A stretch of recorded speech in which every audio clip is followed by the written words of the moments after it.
بسم اللہ الرحمن الرحیم۔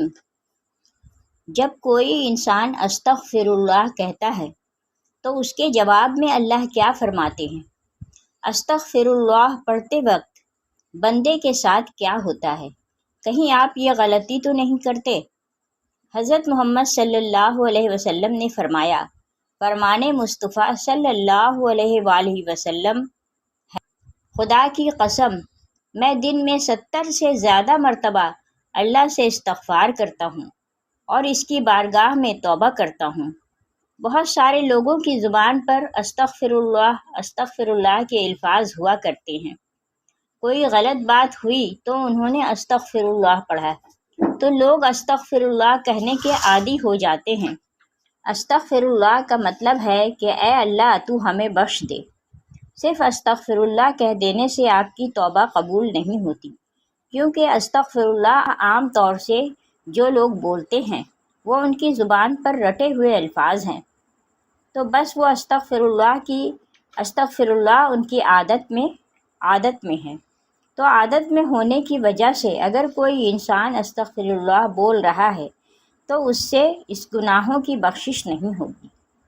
آپ صلی اللہ علیہ وسلم نے فرمایا، گناہوں پہ شرمندہ ہونا توبہ ہے، اور جب کوئی انسان اللہ کی بارگاہ میں توبہ کرتا ہے تو اللہ تعالیٰ 7ویں آسمان سے پہلے آسمان پر آ کر ایک خاص نگاہ ڈالتا ہے، ایک توجہ فرماتا ہے اور بندے سے کہتا ہے، میرے بندے آؤ، میں کب سے تیرے انتظار میں تھا، لوٹ آؤ، اپنے رب کی مرضی کی طرف لوٹ آؤ، اپنے رب کی مغفرت کی طرف۔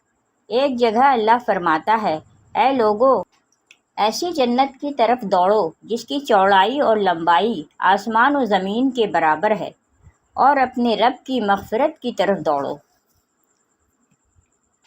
تو اس لیے جب کوئی بندہ اللہ تعالیٰ کے سامنے توبہ کرتا ہے یا استغفر اللہ پڑھتا ہے تو اللہ تعالیٰ 70 مرتبہ جواب میں اس کو لبیک کہتا ہے۔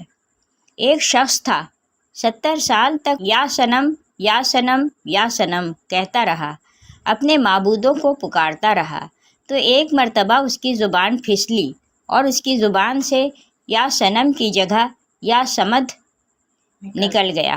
یا صمد اللہ کا نام ہے جس کا معنی بے نیاز، تو اللہ تعالیٰ نے 70 مرتبہ اس کے جواب میں لبیک کہا۔ ایک روایت میں آتا ہے کہ 70,000 دفعہ اللہ تعالیٰ نے لبیک کہا، یعنی اے میرے بندے تیرا رب حاضر ہے۔ تو یا صنم کر رہا تھا، دھوکے سے اس کی زبان سے تیرا نام نکلا، بلکہ یہ تو تجھے جانتا ہی نہیں ہے، یہ تو ساری زندگی یا صنم کرتا رہا۔ تو اللہ تعالیٰ نے فرمایا کہ اے فرشتوں خاموش ہو جاؤ، اور فرمایا کہ مجھے معلوم ہے کہ یہ مجھے نہیں پکار رہا، لیکن دھوکے سے ہی صحیح، لیکن اس نے اپنے معبود حقیقی کو پکارا تو ہے۔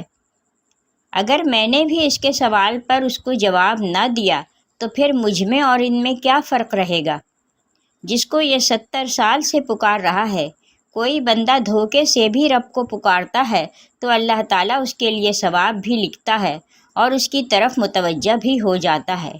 تو اگر ایسے ہی کسی انسان کی زبان پر استغفر اللہ جیسے الفاظ رہتے ہیں تو یہ بے فائدہ نہیں ہے، بلکہ بہت اچھی چیز ہے۔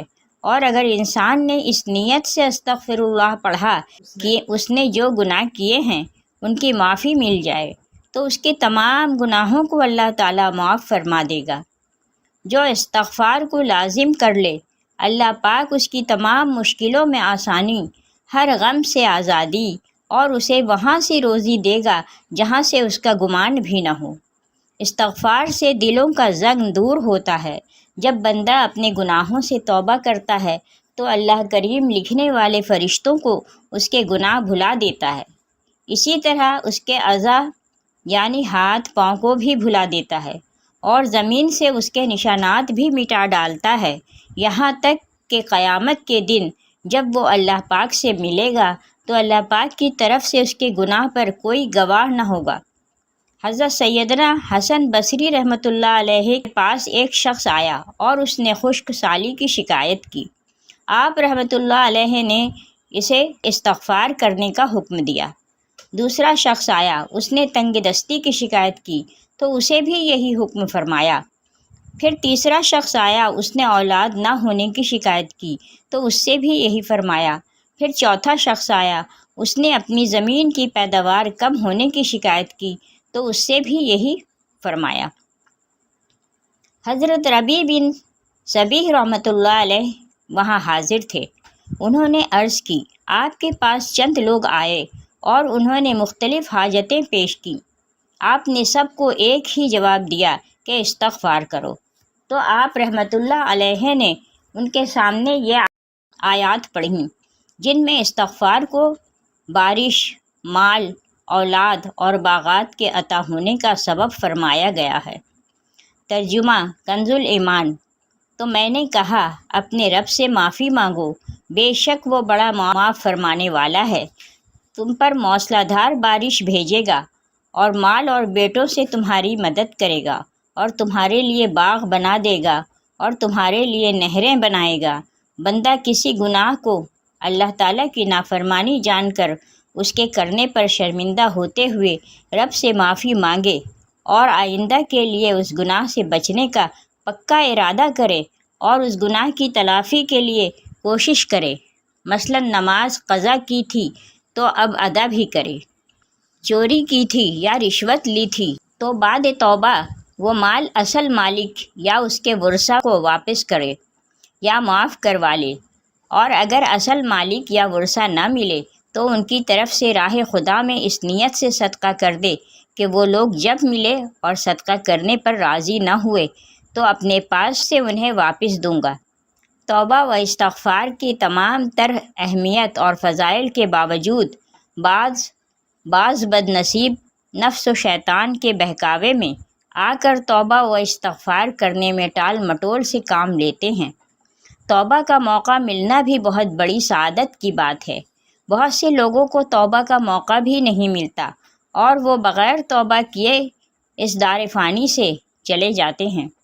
موت کا کوئی بھروسہ نہیں، اس لیے ہمیں بھی بکثرت توبہ و استغفار کرنی چاہیے۔ قرآن مجید میں ارشاد باری تعالیٰ ہے کہ اللہ استغفار کرنے والوں پر رحم کی بارش کرتا ہے اور ان کی طاقت میں اضافہ فرماتا ہے۔ اللہ رب العزت قرآن مجید میں ایک جگہ فرماتے ہیں، اور میں نوح علیہ السلام نے اپنی قوم سے کہا، اپنے رب سے اپنے گناہ بخشواؤ اور معافی مانگو، وہ یقیناً بڑا بخشنے والا ہے۔ وہ تم پر آسمان کو خوب برستا ہوا چھوڑ دے گا اور تمہیں خوب پے در پہ مال اور اولاد میں ترقی دے گا اور تمہیں باغات دے گا اور تمہارے لیے نہریں نکال دے گا۔ استغفار اللہ کی خوشنودی کا سب سے بڑا ذریعہ ہے۔ ایک حدیث مبارکہ ہے کہ اللہ پاک توبہ کرنے والے بندے سے اس شخص سے بھی زیادہ خوش ہوتے ہیں جس نے اپنا گمشدہ اونٹ پا لیا ہو۔ ہم لوگوں کو ہر وقت استغفر اللہ کہنے کی عادت ڈالنی چاہیے۔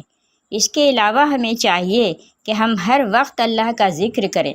اللہ کی یاد سب سے بڑی چیز ہے۔ آپ صلی اللہ علیہ وسلم نے فرمایا کہ اٹھتے بیٹھتے چلتے پھرتے اللہ کا ذکر کیا کرو۔ جو لوگ اللہ کا ذکر کرتے ہیں وہ زندہ ہیں، جو اللہ کا ذکر نہیں کرتے وہ مردہ ہیں، بلکہ مردار ہے۔